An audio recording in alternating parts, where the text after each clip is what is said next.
Hey everybody, now it's time for us to get into the 1944 movie Casanova Brown, starring Gary Cooper, Teresa Wright, and Frank Morgan.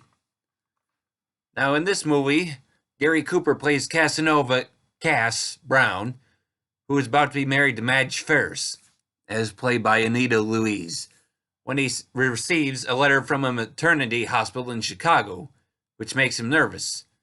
He confides in his future father-in-law, Frank Morgan, that he had actually been married before on a previous trip to New York to Isabel Drury, Teresa Wright, although the marriage itself was annulled by her parents. Now, per Mr. Ferris's advice, Cass goes to the hospital there. Once he gets there, he finds out that Isabel was pregnant and gave birth to a baby girl, although she is planning to give her up for adoption. Now, most of the fun here with this movie, I think, is from Frank Morgan, best known as the Wizard in the classic The Wizard of Oz.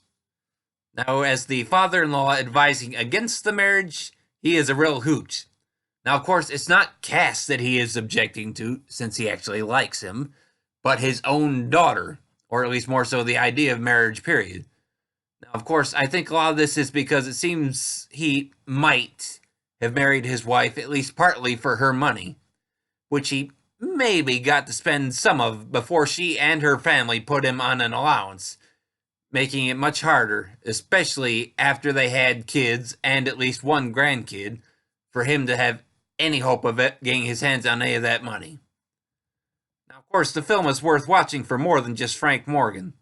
It's nice seeing Gary Cooper teamed up with Teresa Wright again, his co-star from the classic The Pride of the Yankees. Now, I will admit that this movie might be a little hard for some to enjoy, since a lot of the plot essentially has to do with Teresa Wright's Isabel deceiving Gary Cooper's Cass to get him to the hospital about the baby, when she could just as easily tell him, and so avoid a lot of the mess that happens. Now, in defense of this idea, though, not all people are perfect, and we sometimes can and do make mistakes in deceiving people because we aren't exactly always sure how they would react to the truth. Why in the world do so many people lie? But this is a movie that I enjoy, and I would recommend at least trying, as I think it should be worth a few good laughs. Now, the movie is available on Blu-ray and DVD from Classic Flicks, and is about 1 hour and 31 minutes in length. Thanks for tuning in, everybody, and keep coming back for more.